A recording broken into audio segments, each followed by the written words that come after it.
এসএসসির জার্নি তো শেষ, এখন ইন্টারমিডিয়েট লাইফ মানে শুধু চিল আর চিল, তাই না?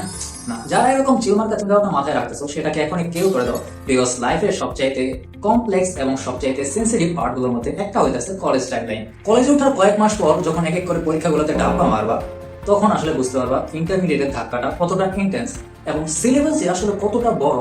এটা বছরের একটা সিংহভাগ সময় পার হওয়ার আগ পর্যন্ত তুমি কখনো বুঝতেই পারবে না। তাই একটা পারফেক্ট এবং ডেডিকেটেড গাইডলাইন ছাড়া একটা স্মুথ এইচএসসি লাইফ কল্পনা করা সত্যি অনেক কষ্টকর। এই বিশাল সিলেবাসটা শেষ করে এমনিতে অনেক কষ্টে, তার উপর পরিস্থিতিটা আরো ভয়াবহ হবে যদি তোমার কলেজ সিলেকশনটা ভুল হয়। মানে ভেবে দেখো, তুমি না বুঝে অনেক দূরে একটা কলেজ সিলেক্ট করলে, পরে দেখা গেল তোমার সেখানে যাতায়াত করতে প্রতিদিন রাস্তায় 2 থেকে 3 ঘন্টা করে সময় নষ্ট হইতেছে। যেখানে কলেজ লাইফের প্রত্যেকটা মুহূর্ত তোমাদের জন্য অনেক মূল্যবান, সেখানে এরকম দৈনিক 2-3 ঘন্টা করে যাতায়াতের সময় নষ্ট করলে এইচএসসি সিলেবাস শেষ করা নিতান্তই বিলাসিতা হয়ে দাঁড়াবে। আবার ধরো কলেজ দূরে হওয়ায় তুমি ভাবলে যে কলেজে যাবে না, বাসায় নিজে পড়ে অথবা অনলাইন কিংবা অফলাইনে কোনো কোচিং এর মধ্যে পড়ে তুমি এইচএসসিটা পার করবে। কিন্তু যদি এরকম হয় কলেজ অনেক স্ট্রিক্ট এবং 70 থেকে 80% উপরে তোমার উপস্থিতি থাকা লাগতেছে কলেজে, তখন তুমি করবা আরেক মেন্টার চিপায়। আবার ধরো তুমি চেয়েছো একটা স্বাধীন এবং শান্তিময় কলেজ লাইফ, কিন্তু ভর্তি হয়েছে এরকম একটা প্রেশার কুকার মার্কা কলেজে যেখানে তোমাকে প্যারা দিয়ে লিটারালি মেরা বানিয়ে ফেলা হইতেছে। তখন তোমার কলেজ লাইফটা পুরোপুরি বিস্বাদ হয়ে যাবে।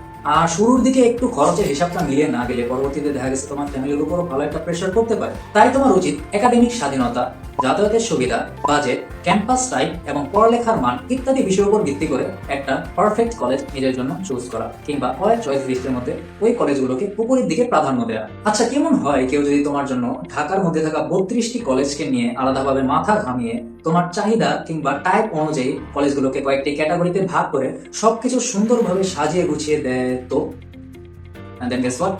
আমি আমার এই ফুল ফর্ম ভিডিওটার মধ্যে ঠিক এই কাজটা করার চেষ্টা করছি। যতটা সম্ভব কম্প্যাক্ট ভাবে, অনেক বেশি ডিটেইল কিংবা অনেক বেশি ন্যারো না করে, ঠিক যতটুকু তোমাদের না জানলেই নয় অতটুকু উল্লেখ করার মাধ্যমে ঢাকার মধ্যে থাকা সেরা 32টি কলেজ সম্পর্কে তোমাকে একটা আইডিয়া দেওয়ার চেষ্টা করছি আমি এই ভিডিওর মধ্যে।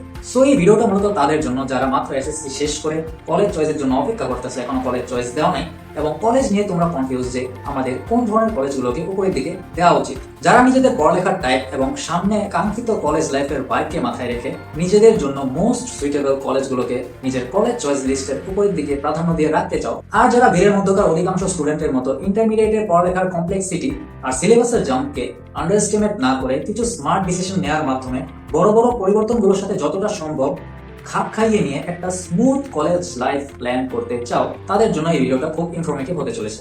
সো তুমি যদি ওই স্টুডেন্টদের মধ্যে একজন হয়ে থাকো, তাহলে তুমি আমার চ্যানেলে গিয়ে অথবা এই ভিডিওর টাইটেলের নিচে দেওয়া লিঙ্কের মধ্যে ক্লিক করে ওই ফুল ফর্ম ভিডিওটা দেখে আসতে পারো, শুধুমাত্র কলেজ চয়েস সম্পর্কে একটা ধারণা নিতে।